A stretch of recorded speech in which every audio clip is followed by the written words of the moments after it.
It's nice to see you. I haven't seen you for a long, long time. And it's wonderful memories that I have. My son's now 25. I think you knew him when he was about 9. Yeah. And he just lost his daddy. So it was important for me to have some male role models for Ryan. And when he was starting in the gym, it was no surprise that I asked yourself and obviously another good friend of ours, Ollie, too. So yeah, you're quite right. I'm the former world record holder, world champion. I've been an Olympian 4 different Olympics, and I've got 11 major medals from different championships. So, I mean, World Cups, World Championships, European, Olympics. So it's endless, really. But I guess when you look back, Cam, I've got to look back, and I always say to myself, how lucky was I? Because, I started my life in a series of children's homes for the first 14 years, having been abandoned as a baby. And, as time went on, it was quite obvious to me that sport became my saviour. I really enjoyed being able to roll my sleeves up and get stuck in, both whether it was playing hockey, netball, and indeed athletics. So, that's where I found myself. And at the age of 11, I can recall the chance meeting that I had with what is now my foster care parents, Margaret Whitbread and John Whitbread. I should give you a little idea how this works, because I was playing a netball match for the league, and it was a very tight game. The match went 11-11, 12-11, 12-all. And I was very loud spoken on the court. I like to motivate my team, being the captain. And of course the whistle went, and this lady said, young lady, keep that noise down, otherwise I'll send you off. So I kind of looked and I thought, well, yeah. And I carried on motivating my team. And my voice got louder and louder again. The whistle went, and she said, look, I've told you once, so I won't tell you again. She said, if I have any more loud noises coming from your direction, she said, you'll be off. So as I turned away, her team captain said, Fats, be careful, she's very strict. So, of course, I then started to watch myself. Fortunately enough, we won the match, so we become the league champions. But at the end of that match, my friend Alma, who lived in the children's homes around the corner to where I was, both Alma and I decided that, the athletic season was starting, and that's what we wanted to do. We walked to the athletic club, Black Shots, which was in Grays, and it was a 5-mile walk from the children's home. And I remember us, we got to the track. Alma saw the sprinters across the way, and she went off to the sprinters, and I saw this very tall, blonde, good-looking fella over the far side chucking what was looking like a spear. So off I went, Cam, over there. And when I got over there, I picked up what was the javelin, and I got told by him, oh, you're not allowed to pick the javelin up. So with that, he asked the shot put coach, Jack Grinney, to look after me until the javelin coach came. So Jack took me across to the stand, and I sat there waiting. And then Jack said, oh, here comes the coach. And this mini pulled into the car park. And as this person got out of the car and started walking across the field, I sort of double taped and double looked. And I thought, oh no, it's that same woman who told me off on a netball court. So yeah, it was that was how our chance meeting happened. And I remember Jack saying to Margaret, he said, this is, and before he could even mention my name, she said, yeah, you're Fatima. She said, aren't you? She said, well, let me tell you, young lady, any of that cheat you gave us on the netball court, she said, you certainly won't be throwing any javelins here. So of course I cut my hands together, and I said, no, honestly, I'll behave myself. And of course, 2 or 3 weeks went by, and she would say to me, oh, you've got quite a bit of talent. How about you ask mum and dad to come up, and, we can talk about getting you in a competition program and get you some kit. You're quite good. You'll go far. So I said to her, well, just nodded my head. And after a while, she said to Jack, it's Fatima got a hearing problem. So Jack said, no, why's that? Well, she just nods her head every time I ask her to ask mum and dad to come up to the track. And of course, with that, Jack said, she lives in the children's homes. That's why. So the following week, Mrs. Whitbread came up and she threw these boots down. She said, I've had a young lady who's retired. She said, these boots are probably 2 sizes too big for you. And she said, stuff them with paper. She said, and here's a javelin.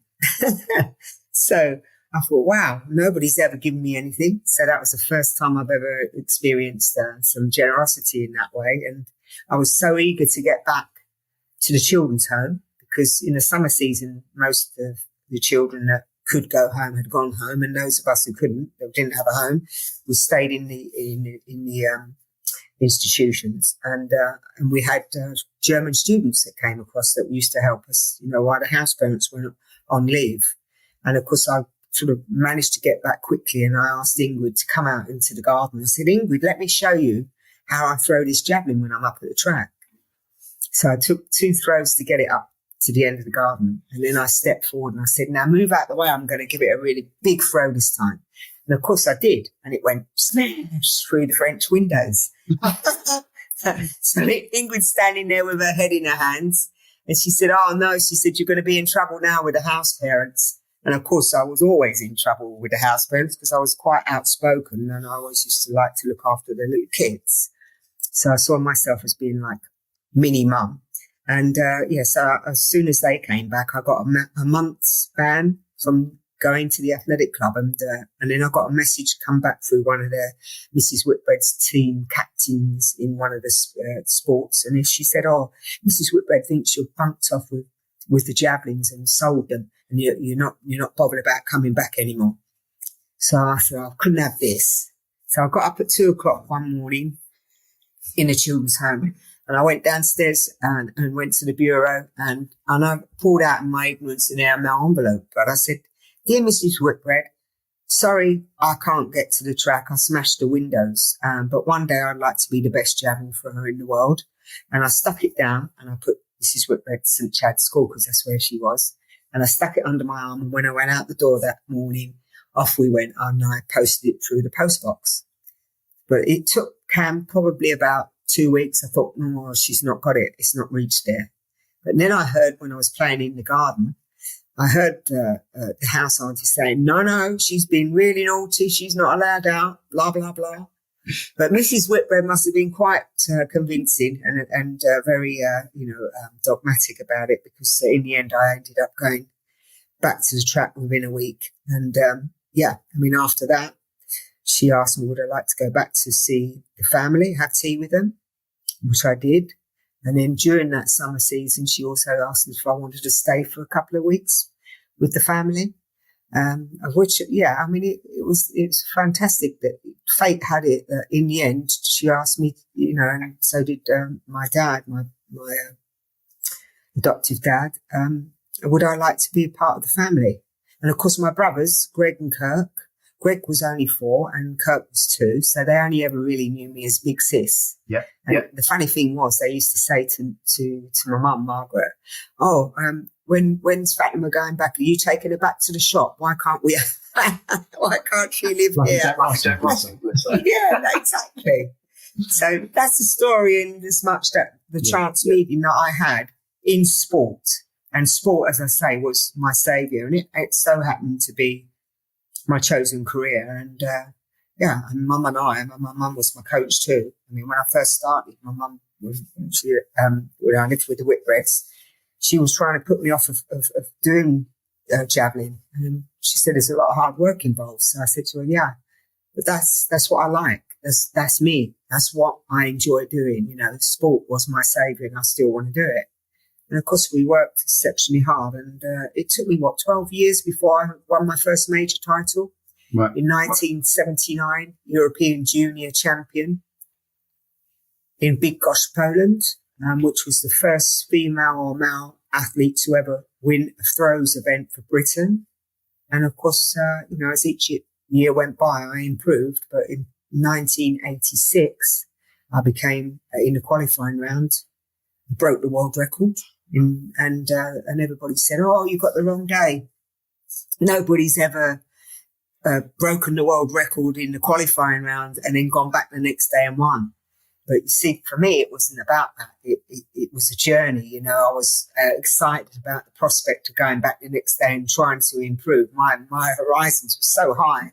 You know, I wanted to be the first woman to throw over 80 meters. So, I mean, I've broken the world record, which was 76. And I've thrown 77.44, which is, for anybody that is 285 feet, but if you look at a football pitch, which most people can relate to, if you stand at the back end of a football pitch and look down to the penalty area at the other end, that was the distance I threw into the penalty area. So it's quite a long way. And of course, the next day, I went back and I broke the old world record again and lifted the gold medal. So it was a victorious championships for me. I became a European champion, and in the year after that, in 87, became Britain's sole gold medalist in the World Championships in Rome. And that was an amazing year because I was voted World Athlete of the Year, Sports Writer of the Year, a Sports Association Writers of the Year, and I got the Sports Personality of the Year award. Back then they had ITV, had a Panasonic award, so I had that. And to top it all off, I got the BBC Sports, MBE given to me by our late Queen. Wow. So that was a very memorable year. For me, it's all about, this is who I am. I love training, the hard work. I'm like sponge to water. You know, I'll suck it all up.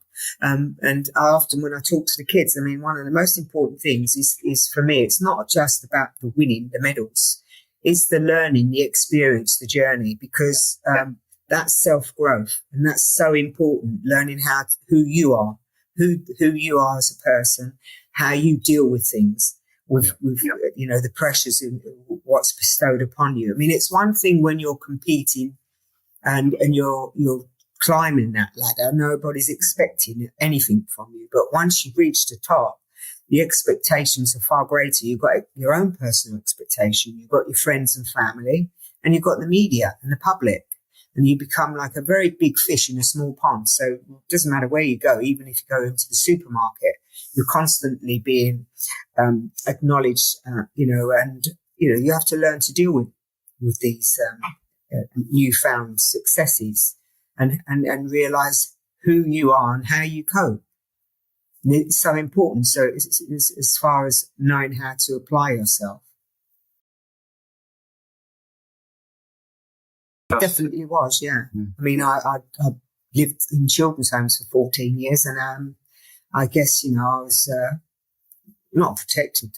Some would have said you were quite institutionalized, but to be honest, I mean, my young childhood gave me what I call a steeliness that would help me right through my athletic career, even up until today, and a toughness, you know. So I'm quite tough on the outside, but soft the inside. But I do know through my sport, having sort of, you know, learned to deal with myself, my own issues, and also how to manage being a top flight international, you know, and deal with the world's media, the press. There's only one way of finding that out, really, Cam, is that's when you're pushed in the limelight of it all. And I think you can't be being yourself. You know, at the end of the day, I stand by what I am as a person. You know, I'm quite a principled person. I have my own moral compass in terms of that, you know, my beliefs and my values, and those things are, you know, never compromised. You can always learn about a lot of things, and I'm continually, I mean, I love education, because as a child, I wasn't able always to absorb education because it's scientifically proven that most youngsters that have emotional instabilities, you know, find that very hard, which I did. But that didn't stop me from doing well at school. It just meant that I wasn't functioning at full capacity, and I realized that. But I've made up for it since, you know. Yeah, no, that's, again, it's a very much part of who I am. I'm someone who loves a challenge. I'll always put my first step forward. I'm not someone who wants to just sit in a comfort zone. I think you learn more about yourself when you actually take on these challenges, and particularly challenges you've never done before. I mean, as you reach a senior age as I am, life doesn't stop. I think that's really important to be able to share that with others, for them to realise that just because you become 60 plus doesn't mean to say then, you shouldn't be doing jumping off cliffs, bungee rope or walking along an aeroplane wing.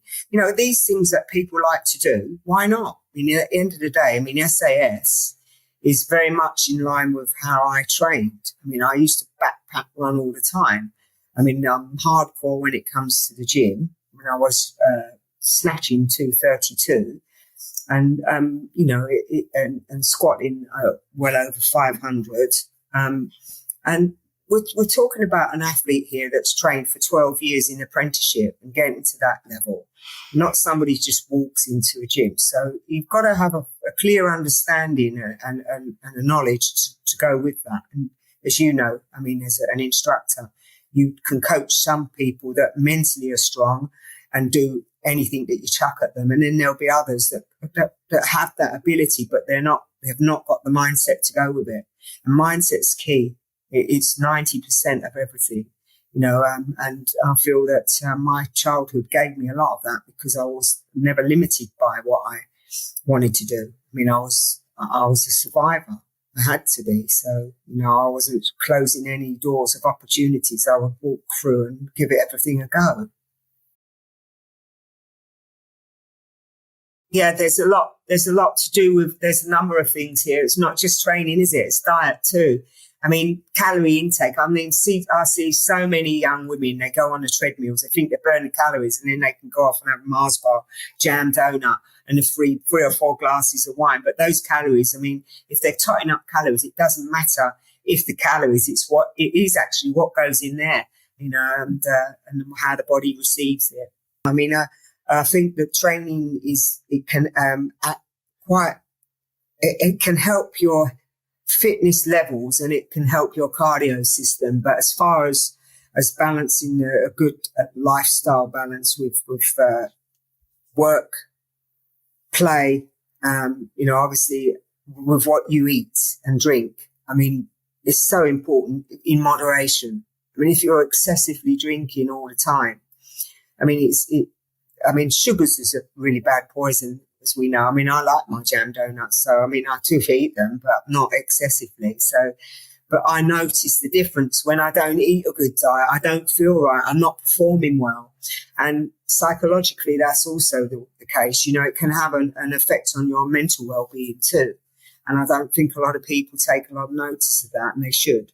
There's plenty enough podcasts out there that they could listen to. Tim Spector's one of them. Yeah. And they could learn a whole lot more and help themselves, because that's what life's about, sharing that emotional intelligence and making sure that you get the optimum amount out of what you've got. Otherwise, you can constantly feel like you're working in failure in terms of your body's breaking down all the time. You're feeling ill. You're not functioning at full capacity. And why? Because we're not really looking into what it is that we eat and drink and the hours that we stay up. Sleep's so important too. So getting that balance right is key to a happy lifestyle. Again, this is another thing which a lot of these city people, workers do. My son works in the city, so I know what it's like. You have to go out after in the evenings. You've got to be a part of the game. Of course, it always leads to poor food and a lot more drinking and less sleep. And then, of course, these denominators don't help. I mean, I think that it's hard when you're starting out in the city, because you have to go along with quite a bit of it. But at the same time, it is important to take responsibility for your health and for your well-being. I mean, We've heard so much about mental health issues. I mean, we need to look at this in a small way, because if you're training and you want to be the world's best athlete or sports person, you'll go to the gym, you do the physical work. What I call the wholesome is the physical side and the mental side, because the mindset is so important.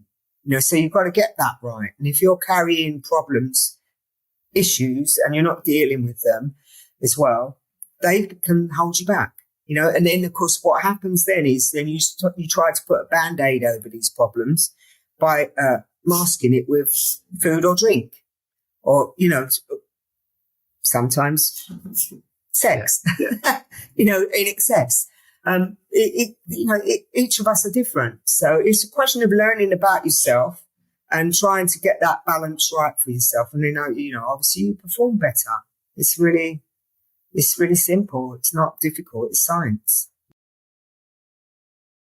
But I'm very aware that a lot of people just getting out of bed in the morning can be a problem. Obviously, but there's two areas here.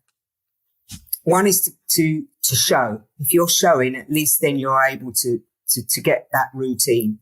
And routine is key, because without a routine, you're not going to be able to perform. You're not going to take up on the exercises, whether it be getting up and taking the dog for a walk, because it's about movement really more than anything. You don't have to necessarily go to the gym. You can actually do certain things in your own house, but you have to designate an area where that place is where you will work and that other place is where you rest. Yeah. And this is so important. If we're working from home, which over the last few years, COVID has driven that everybody into that place where we've been stuck at home. It can be sometimes a toxic place, because we muddle everything up and nothing feels good. And in the end, we just say, oh, sod it, and let's chuck everything to caution to the wind. But if you set out a place where that in the garage, if you've got a small area, you can go and train out there.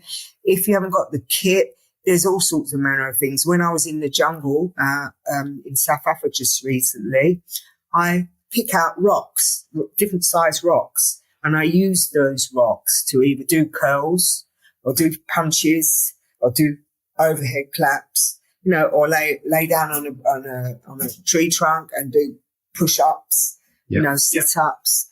There's always ways around it to improvise how you can actually get even tins of beans, There's ways to get around of it.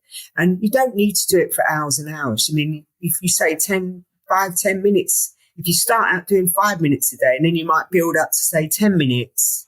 And this is how it improves, and this is by doing it routinely, then you get into the habit, and these habits are formed, and then they're good habits. Them good habits outweigh the bad habits, rather than sit down and have a cup of tea and a bit of cake. Oh, I'll go to the garage and I'll do my little bit of work. Then you might go and have a cup of tea, or a sliver of cake. That way you're likely to show. And even if you just get up at 6 o'clock every morning, or say if you're going to work at 6 o'clock, then, you might want to do it in the evening. But the thing is, the whole point is just get up and make that effort to do that routine. Even if you go in there for 5 minutes and do 5 minutes work, you've shown. You've actually stepped out and you've shown. And it starts a routine. Yeah. Every day you're doing it. And then you think, I might do another 10 of these. And you stay another few more minutes. And then in the end, it ends up that you're doing 10, 15, 20 minutes. And every day. And then you feel good about yourself and you get to understand, actually, it's not as bad as all that. Yeah. And why make it, too difficult for yourself? Then you don't show. We see this time and time again after Christmas when everybody goes to the gym. The first few months is hell. Yeah, you can't move around in the gym. But then after a while, it all falls off. Everyone who started out with good intentions with New Year's resolution, it all ends up, pear-shaped. A little bit at a time, and just keep that routine. Just show up and each day. At least you're showing up. And if you get there and you think, I can't do this today, at least go and do a little couple of bits. That's the routine, and that habit is what's the key thing to making success, to being able to make success, having that routine. I've always felt, as a youngster living in children's homes, I'm very passionate about the young vulnerable kids that live in the care system. There's currently 100,000 children that live in the care system at the moment. I work with Action for Children, and when I say I work with them, I support Action for Children because it's quite close to my heart that these children, they need a voice, they need somebody to speak out for them so they can be seen and heard. It's so key that we've got 800,000 families currently living on the food banks, and that's quite a lot, really. You know, I mean, it can only get worse with the way poverty is going at the moment. And you know, for me, it's quite close to my heart. So, yeah, I mean, these challenges that I'm doing, I did the London Marathon Challenge. I did Mont Blanc the year before last. And then at the end of this month, I'm walking 100 miles in 24 hours across the South Downs. Well, the hardest thing for me is when I say the hardest thing, I mean, it's learning to embrace change as the years have gone by. Because when you're young, you're full of vitality and you're young, nothing, the world's your oyster. And when you've been round the clock a few times, it becomes a little bit harder, you know, but you have to reinvent yourself. I think that's so important, that you have to understand that we change all the time. I mean, not just physically, but mentally too, and our abilities to deal with stuff. And for me, the hardest thing has been, and the most, at the same time, the most enjoyable thing for me is working on who I am and knowing what my abilities are and my limitations too, because nobody ever goes through life without being touched in some way or another by things that you do or unscathed. And that whole journey for me has been quite cathartic because I've learned who the real Fatima Whitbread is, the authentic me. And 20 years ago was different again to what I am now. Yeah. And I'm guessing it will be the same as years ago. But all the time, my self-growth is so important, you know, to be able to match this person who I think I am or I understand myself to be, you know, and knowing my limitations as well, because, you know, we aren't exactly made to do anything and everything. We can, but not at the highest level, but we can scale quite high. We can do it if we put the hours of work in and we practice. Most things are achievable. It's whether or not you want to and whether you've got the mind application to go with it. And if you give up too easily, then you'll never know. And that's the whole point. You know, the experience is the greatest thing for me. It's the toughest thing, but also the greatest thing. I really enjoy it. And I like to know, you know, if somebody throws a challenge out my way, I'll have to think about it first and how best I would go about doing it. And then I would try to apply myself. You know, I'd find the ways that you need to train and educate yourself to learning. And that whole experience, you know, mind and body is all embracing for me. And that's where I find my strength. That's where I find myself best, knowing who I am, what I can achieve and what I can't do, and whether or not I'm able to, you know. As athletes, sportsmen and women, we don't like to lose. I mean, who does? But at the same time, realistically, you're not going to win everything either. And so it's about the experience, taking something away from that experience, even in failure. I mean, and failure, if we want to reframe what failure is, I mean, to me, we're always in failure when we're working because we're working towards perfectionism. In order to get to that, when you go into a major championships, there are stepping stones along the way. But you start when you get out to the track or when you're in the gym or whatever you're doing, you know, you're learning all the time. So you're learning in failure. I mean, that's what failure is. Why have you got to be shy or embarrassed about failing? Because if you have never done it before, that's nothing to be ashamed about. It's just learning and it's perfecting. I mean, that's what failure is. You're working constantly to perfect something, whether it be, you know, your studies, whether it be at work, whether it be something that you're learning on a computer, whether it be a skill that you're learning in football or javelin throwing, tennis, you're perfecting that skill. And that, hopefully, when it comes to it, when you then have to go and stand in front of a conference and deliver your speech, you're able to do it. at the highest level. Fingers crossed. And then the same with your sport, because that's what life is. It's constant pursuing of perfection.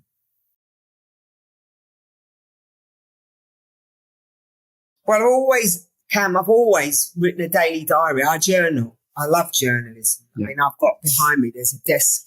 You won't see it, but there's a desk table behind me. I'll show you. And it's full of stuff. See it? So, I mean, I sit there and I work and I do journalism. I do podcasting. I do my artwork. I'm currently writing some children's books. And, these things are all so important to try because, I mean, in our early days, we never think what we're going to be doing in our late 40s, 50s, going on 60s, whatever. But the experience that we gather along the way shapes who we are and how we're going to move forward. And for me, it was always, being able to leave some kind of a legacy behind. And I love journalism. I've always written my diaries in sport. So I look back on them and I know exactly what I've done, when I've done it, and how I got to where I got in terms of the 20 odd years that I was competing, in the sport. So, it's interesting from competition season. Each season I would have about 20 international events. That's quite a lot of competition, at a high level like that. That's not including your local, Essex championships or, your club events that you get pulled into and, your warm up events that you need to do when you're building up to a major championships. And so in each of that phase, you're looking to benchmark what it is, your strengths in your weights, your speed in your running, your plyometric work in your bounding. I mean, I train 3 times a day, 7 days a week. And that's quite horrendous. It was 5:30 in the gym. And the gym wasn't these fancy gyms we have now. I mean, it was a shed. And in the shed, it was just wide enough to be able to do a snatch and a jerk. There's no room for failure. You've got to be precise. Yeah. And that's what's good about it as well. You have to be precise. For me, I mean, 3 times a day, 7 days a week, 8,000 calories a day, building up to. I mean, it's not junk food. You've got to eat sensibly. You've got to have the right sort of protein drinks. 3 eggs, raw eggs, bananas, Complan mixed with milk. You had 2 pints of that a day. So that, you're consuming as well as training the right calories. And, in order to reach your optimum weight, your optimum strength in these different peaks. So you'd be the national peak, which would be the national championships, then into the international scene. And then there'd be the Olympics or the World Championships, European. So you're looking at each phase to build a plateau and be able to springboard to the next one. You can't be throwing here 50 meters and then 50 meters here and then go up to 70 there. No. It's got to be like sort of 55, 65, 75. Yeah. That natural build up. And in order to get to that level, you have to, benchmark everything you do, your strength, your plyometric work, your speed, your endurance work, your cross-country running. So your basic training's done in the winter and your specific work is done in the spring to the summer. And then you do top-ups. Hundreds all in my loft. Really? Well, you think 20 years, I mean, that's a long time. Yeah. I mean, so it's lovely to look back on though. I mean, Ryan's had a look at them and it's an incredible, really, a dossier of chronologue, of events, apart from all the press cuttings my grandfather used to collect in all the papers.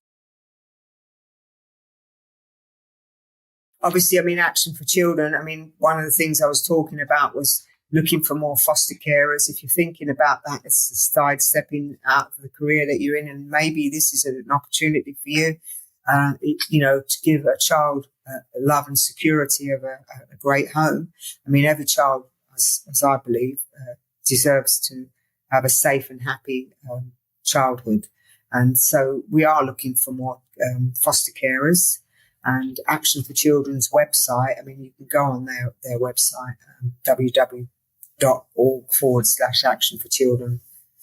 So you'll find it on the website, and you can read all about it and try and involve yourself in some way or another. But as far as I'm concerned, I'm trying to give it as much profile as I can and help these young kids by being a voice and being their voice and supporting them in hopefully making changes that will, help their future. And doing these challenges, if you want to go on my Just Giving page, either on Insta or Twitter, you can support that as well. The next challenge I've got is the 100 miles challenge, which is 100 miles in 24 hours right across the South Downs. Anybody that's been there knows it's quite hilly. Yeah. So it's not an easy challenge, and it's about 15-minute mile pace. So, it's going to be a tough one. But having said that, I mean, I've been doing up to 50 miles now, and, 2-3 times a week, at least 3 marathon walks. So I'm in pretty good shape, and, I'm looking forward to that. I'm not sure Ryan is, but that's all for our young, vulnerable kids, that live in the care system, and trying to support them through Action for Children.